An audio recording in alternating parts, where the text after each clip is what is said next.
Great Saltee Island lays off the coast of County Wexford in Ireland. It took roughly 3 hours and 45 minutes to drive from my hometown in Kerry to the little fishing village of Kilmore Quay. We had an hour to kill before our boat left, so we took a stroll around the village, and one of my favourite moments was seeing this beautiful mural of a lobster on the side of this building. It's so incredible to see such beauty and creativity in such a small little town. Just around the corner was a gallery filled with pieces all inspired by the local area. This puffin painting got me so excited to see the puffins, which was the main reason for our trip in the first place. Further on, there was another artist selling paintings on pieces of tree bark, of nature and the different wildlife. The town just seemed to be thriving with creative people, and I'm not surprised because of the beautiful views all around the village. Everywhere you looked, there was just so much inspiration. Our boat was finally in, so we headed down to the dock to board. I'm traveling to the island with 12 people, most of whom are professional photographers. I had so many interesting conversations around different species of birds and the best places to go to see the different wildlife that I could use as references in my paintings. Everyone on this trip was so nice and kind and full of knowledge and happy to help and share. I could not have asked for a better group of people to spend the day with.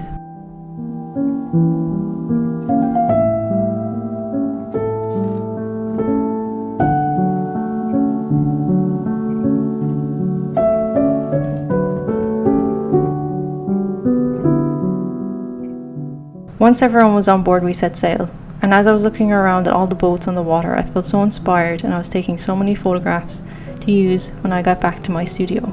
I have never painted boats before, but after this trip I will definitely try to paint some, because how could you not with the views like these?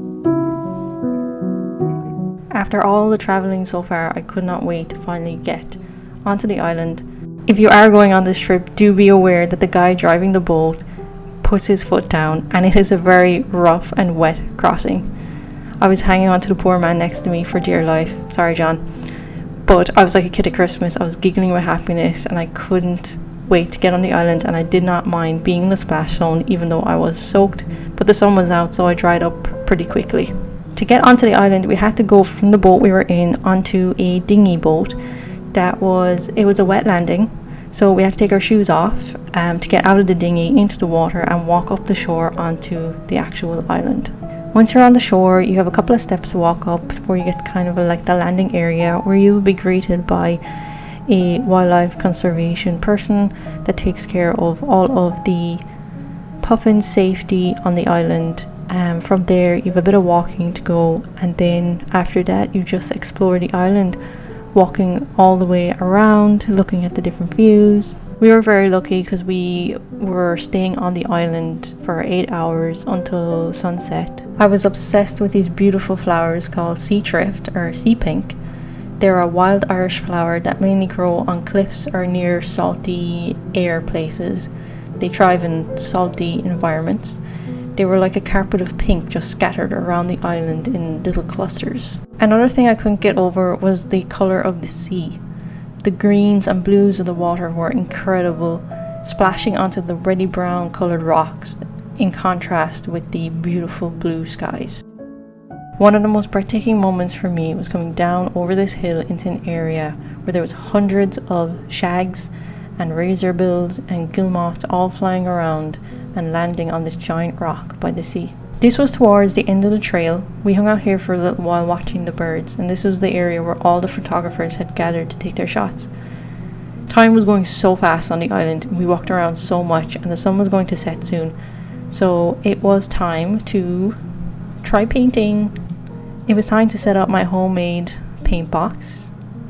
And I don't want to say this is where things go wrong, but this is where my anxiety just went through the absolute roof, because this was my first time painting plein air. I was super nervous. I was constantly looking around. There was people around looking, and I just felt quite anxious to be out in the open, and it was a bit windy. It also got very cold very suddenly, and my hands were a bit shaky. Plus with the wind, I was finding it quite challenging to actually paint, and plus with the lack of experience painting plein air, I didn't realize how different plein air painting was to studio work where you can just sit there for hours, or you can go take a break and then you can come back. This is definitely something I want to practice more, gain more experience, and to paint straight from the source instead of photographs all the time. Before I show you the final result and some extra studio work, I want to first show you some footage of the puffins on the island. At this time it was breeding season for the puffins, and our accommodation host the next day told us that the puffins had actually arrived 2 weeks earlier than they normally would, which I don't know if that's a good or a bad sign or not, I'm not sure. What I did not know was how small puffins actually are. Like, I knew they were going to be small because people warned me beforehand that they're going to be tiny, but I didn't even realize how small they were going to be until I saw them with my own eyes.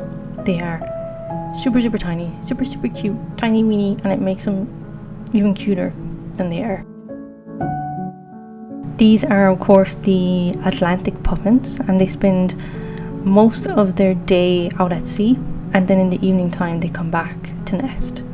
So as the sun was going down, everyone was like rushing towards the kind of main part of the island where all the puffins were starting to come back from being at sea, and they were starting to come back in to sleep for the night. And they sleep in these tiny little holes that they make in the ground. They're burrows, and they go into these little burrows, and these little holes are scattered all over the island, mainly close to the cliff edge, but they're everywhere, so you have to be super careful not to stand on them and not to intrude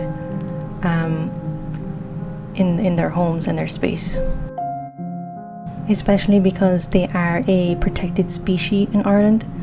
I know that the female only lays one egg during the season, and both the male and female braids that one little chick together. So you have a cute little puffin family, and they live for about 20 years, which I suppose for a small bird that's not too bad. Like all good things, the day had to come to an end, and it was time to say goodbye to the puffins after 8 long hours on the island. I took over 200 photos. When I was back in my studio, I started creating these little oil painting thumbnails of some of the photos that I took to give me a sense of composition, because there isn't enough time on the earth to paint all of them, so this really helps me be more selective on which ones I pick and turn into bigger paintings. And of course, my sad little plein air attempt, I'm keeping her for the memories, and it's my first plein air, so we'll keep her, but definitely want to improve. I highly recommend this trip for anyone who hasn't done it, and I can't wait to go back again, maybe at a different time when the chicks have hatched. Thank you so much for watching, and I'll see you in another video very soon. Bye bye.